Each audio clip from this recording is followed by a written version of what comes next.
안녕하십니까. 2024년 3월 11일 최명무의 팩트 시작하겠습니다. 조국혁신당의 비례대표 기세. 제가 사실은 조국신당이 처음 창당할 때 이준석의 개혁신당을 눌렀다. 이거를 뭐 거의 제가 최초로 그런 포인트로 설명을 해드린 적이 있고, 근데 그 이후에 이제 그게 점점 더 강화되고, 특히 호남을 중심으로 해서 조국 혁신당의 실체가 이게 그냥 넘어가는 게 아니네, 뭐 실질적으로 지지가 많이 확인되네, 뭐 이런 현상들을 말씀을 드린 적이 있었습니다. 이게 어디까지 갈 것이냐, 이제 이게 관심이죠. 뭐냐면 최근에는 뭐 거의 경쟁적으로 조국 혁신당의 기세에 대한 여론조사들이 나오고 있습니다. 저는 거의 정점에 왔다 이렇게 생각하는 입장이기 때문에 그 부분을 말씀을 드리려고 합니다. 갤럽 5일부터 7일까지 조사한 걸 보면 이게 이제 비례대표 정당을 어디에 찍을 것이냐 이거거든요. 국민의 미래가 37, 더불어민주연합이 25, 조국혁신당이 15. 그래서 이제 더불어민주연합과 조국혁신당을 합치면 40. 이래서 국민의 미래보다 더 많은 의석수를 차지할 가능성이 있다. 두 개를 합치면. 두 개는 뭐 총선 후에 합쳐진다고 보는 게 타당한 거니까. 그 다음에 개혁신당이 5%, 녹색정의당이 2, 새로운미래 2, 부동층이 13. 그러니까 이제 부동층이 어디에 가느냐, 뭐 이거에 따라서 이제 조금씩 달라지겠죠.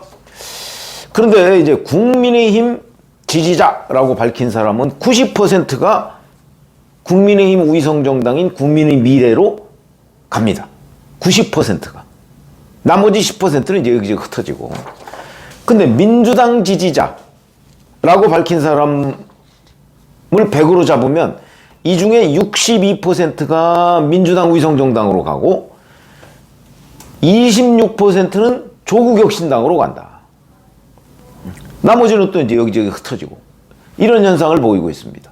그러면 결국 국민의힘과 국민의 미래는 90%의 싱크로율, 그러니까 동일시 확률이 나오는 거고, 민주당과 더불어민주연합은 60% 정도밖에 나오지 않는다. 40%는 조국신당 또는 딴 데로 간다. 이런 거죠. 이게 이제 갤럽 조사고. 자, 오늘 글로벌 리서치라는 데 전화 면접 조사가 또 있었습니다. 8일과 9일 이렇게 이틀간 조사를 한 건데, 여기 보면 정당 지지율은 국민의힘과 민주당이 각각 35%고요. 조국혁신당이 7%입니다. 이러면 민주당과 조국혁신당을 합치면 42% 아닙니까? 국민의힘보다 월등히 지지율이 높은 거죠. 그건 최근 한 며칠 사이에 이제 집권당 국민의힘의 지지율이 약간 하락 추세를 보이는 거와 무관하지 않은 것으로 보인다. 근데 이제 여기서도 내일 투표한다면 비례대표 선거에서 투표할 정당이 어디냐 이러니까 국민의 미래가 31, 조국혁신당이 19, 민주당이 19. 동률이 됐습니다. 여기서 동률. 하루가 다르게 조국혁신당의 기세가 치솟고 있다. 이렇게 물론 여론조사 이제 업체마다 조금씩 다르죠. 그걸 단순하게 비교할 수는 없지만 전체적인 느낌으로 보면 하루가 다르게 조국혁신당의 기세가 치솟고 있다. 이런 거고, 여기에서 민주당과 조국혁신당을 합치면 38%로 해서 오히려 국민의 미래의 31%보다 훨씬 더 앞장서 있습니다. 이렇다면 조국혁신당이 민주당 지지층만 확보해가는 게 아니고, 빼앗아가는 게 아니고, 그 중에 강성 지지, 그게 아니고 제3지대 뿐만 아니고 뭐 약간 중도층까지도 일부 흡수하는 것 아니냐. 그러면 조국혁신당의 존재는 민주당에 꼭 실만 있는 건 아니지 않느냐. 이런 판단이 가능합니다. 득이 지금 되고 있다는 게 보여지는 거죠. 여기도 보면 또 민주당 지지층은 지역구에서 민주당 후보를 뽑겠다. 이게 90%입니다. 그런데 비례대표 투표에서는 여기서도 또 아까 갤럽의 경우에는 62대 26으로 나뉜다고 그랬는데 여기는 46대 33으로 나뉩니다. 그럼 뭐 거의 뭐 반분까지는 아니어도 거의 비슷한 정도로 민주당 지지층이 비례대표 투표에서는 갈라진다. 이런 현상. 이건 그러니까 정도의 차이는 있지만 갤럽에서와 글로벌 리서치의 면접조사에서 똑같이 확인되는 것이다. 이런 거고요. 반면에 비례대표에서 조국혁신당을 찍은 사람들이 그럼 당신들은 지역구는 어디 찍을 거냐? 아, 민주당 찍을래요. 이게 88%입니다. 결집도가 대단히 강한 거죠. 이 사람들은 비례대표는 조국혁신당을 찍고 지역구는 민주당을 찍겠다. 이게 확고한 사람들이 조국혁신당에 모여있다. 이렇게 보면 되는 거고. 자, 뭐 이 조사는 뭐 믿을 수가 없다. 제가 이렇게 말씀을 드린 적이 있었는데 김어준 씨가 하는 여론조사 꽃이라는데 오늘 발표한 게 있습니다. 여기는 이미 조국혁신당이 민주당을 비례대표에서 넘어버렸습니다. 여기에서 비례대표 정당으로 누굴 뽑을 거냐 하는 게 조국혁신당이 22.6%로 1등입니다. 1등.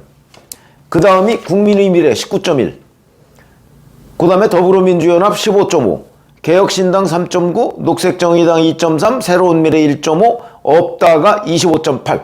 이거는 면접이 아니고 ARS죠. 거기다가 이거는 제가 한번 과거에 그런 말씀을 드린 적이 있었는데 이 여론조사 업체가 무슨 조작을 하든가 뭐 이랬다는 흔적은 제가 뭐 그 방면의 전문가가 아니니까 뭐 밝힐 수 없지만 적어도 드러난 데이터만 가지고 보면 김어준의 여론조사 꽃이라고 하는 것을 여론조사 꽃에서 이거 조사하는 겁니다 라고 얘기하면 민주당 지지자들이 응답을 많이 합니다. 그래서 갤럽이나 아까 얘기한 글로벌 리서치나 이런 데는 민주당 지지자의 비율이 여론조사 꽃보다 훨씬 떨어집니다. 당연히 민주당 이슈에 민감하고 찬성 의사가 많겠죠. 저는 그런 결과라고 봅니다. 그러니까 민주당 지지자가 여론조사 꽃에는 응답을 많이 하니까 당연히 조국혁신당 또는 민주당 지지가 높을 수밖에 없다. 근데 조국혁신당이 이렇게 높은 것으로 봐서는 여론조사 꽃에 응답하는 민주당 지지자들 상당수가 친명보다는 친문이다. 이는 곧 그쪽 진영 내에서 김어준 씨는 친명이라기보다는 친문에 가깝다. 이렇게 생각하는 민주당 지지층이 더 많다는 것을 여기서도 저는 확인할 수가 있다고 봅니다. 그러니까 유권자들 중에서 민주당 지지층이 김어준 씨는 친명, 친문, 그러면 친문에 가깝다고 이해하고 있는 거죠. 자, 이거 보면 조국혁신당의 실체라는 거는 이게 단순히 지민비조, 지역구는 민주당, 비례대표는 조국혁신당 이 정도만이 아니고 윤석열 정부를 이번 총선에서 강력하게 심판해야 됩니다 라고 얘기하는 민주당 지지층, 거기에도 이제 그 스펙트럼이 좀 다양하게 있지 않겠습니까? 강성 지지층부터 조금 옅은 지지층, 중도까지 이렇게 있는데 이쪽의 강성 지지층, 이 사람들이 주로 조국혁신당을 지지하고 있다. 그러니까 민주당의 지지층 중에서 강성인 사람들, 그 중에 강성인 사람들 일부는 개딸이고 강성인 사람들 일부는 조국혁신당을 지지한다. 이 사람들은 친문이다. 민주당은 친명 지지자, 친문 지지자가 합쳐진 정당이라고 봐야죠. 그런데 친명 지지자는 지금 민주당에 충성도를 보이고 있고 친문 지지자들은 조국혁신당에 충성도를 보이고 있는데 그렇다고 해서 이 사람들이 지역구에서 친명을 외면했느냐? 그건 아니라는 거죠. 이 중 88%는 지역구는 민주당. 그러나 비례를 찍어야 되는 상황이 된다면 나는 조국혁신당을 찍겠다. 왜냐하면 이 당은 순도가 높으니까. 순도라는 게 무슨 의미냐면 이 당은 앞으로 뭐 지금 누가 공천받을지는 모르겠습니다만은 뭐 조국 대표가 아마 2번 하지 않겠습니까? 이렇게 되면 이 당은 전부 다 친문 지지자 플러스 조국 지지자, 조국 수호 세력 이런 사람들일 거고 그쪽 지지자 입장에서는 순도 100%죠. 근데 이쪽 당은 절반이 뭐 무슨 기본소득당, 진보당, 뭐 거기 지금 1번이 뭐 반미 활동을 하던 사람이다 그래서 논란이 되고 있는데 이런 사람들입니다. 그럼 여기는 순도가 50%밖에 안 됩니다. 그럼 이 사람들 입장에서 한번 보시죠. 누구를 지지해야 되겠는가? 결국은 순도 100% 우리 편을 지지하게 돼 있죠. 그런 사람들이 조국혁신당에 지금 모여 있다. 또는 몰려가고 있다. 이렇게 보고요. 자, 이렇게 되면 이 기세가 어디까지냐? 오늘 보니까 김종인 개혁신당 공관위원장이 그 얘기를 했던데 지금이 정점이다 이런 얘기를 했던데 저도 동의합니다. 지금이 조국혁신당에 대한 지지가 막 기세 좋게 올라가는 저는 뭐 거의 자를 붙이겠습니다. 거의 정점에 도달한 때다. 자, 이제 이번 주가 지나면 이번 주 후반으로 가면 공천 끝납니다.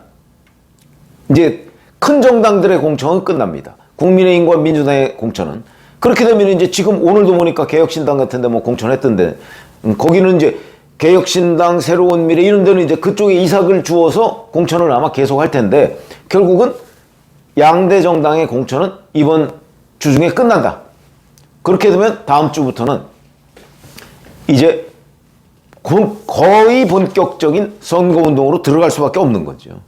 이렇게 되면 국면이 바뀌어가면서 이재명 대표도 이제 조국혁신당하고 뭐 연대 뭐 이런 얘기를 적어도 형식적으로라도 하기 어렵습니다. 이제는 몰빵, 지역구도 민주당, 비례도 민주당 이런 얘기를 선거운동에 들어가면 하지 않을 수가 없을 것이다. 그렇게 되면 조국혁신당에서 일부 빠져나오는 세력이 생길 것이다. 저는 그렇게 봅니다. 그렇기 때문에 조국혁신당은 지금이 거의 정점이다. 이런 현상은 뭐 의도했는지는 모르겠으나 이재명 대표가 그 각 지역구 지원하면서 뭐 양손에 빵을 들었다. 뭐 그다음에 8일 여성의 날에는 이렇게 자기 그 최고위원회의 갖다 놓은 거에 뭐 꽃과 빵이 있었다. 뭐 이런 것들이 이제 그 은유적으로 몰빵이다. 이렇게 지금 해석할 수 있는 대목이고 이게 4년 전에 열린민주당 때도 그랬거든요. 그때도 지지율이 굉장히 치고 올라갔었는데 실제 5.42%에 그쳤습니다. 그래서 3석밖에 안 됐죠. 제가 보기에는 이번에도 이 지지율이 치고 올라가고 뭐 여론조사 꽃 같은 데에서는 뭐 1등 가고 뭐 이렇게까지 했지만 아마 지금이 거의 정점이 아니겠나 싶고 결국은 이재명 대표의 민주당이 이 현상을 그냥 놓고 볼 수는 없을 것이다. 이제 조국혁신당과도 확실하게 좀 차별화하는 전략을 아마 다음 주나 뭐 선거운동 본격적으로 들어가는 그 시점에 할 수밖에 없을 것이다. 저는 이렇게 보고요. 그렇게 되면 조국혁신당의 기세가 아마 한풀 꺾이게 되지 않을까. 그래서 최종적으로는 지금의 이런 그 호조 이게 내년 4월 총선까지 그대로 가지는 않을 거다. 이렇게 보기 때문에 뭐 본인들은 지금 뭐 기대에 부풀어서 뭐 상당한 정도로 그 의석을 뭐 10석 정도 생각하다가 12석 뭐 이렇게 자꾸 상향 조정하고 있는 것 같은데 아마 지금이 거의 정점 아니겠는가 이렇게 판단이 되는데 한번 같이 뭐 한두 번 정도는 더 올라갈 수가 있습니다만은 지켜보시죠. 고맙습니다.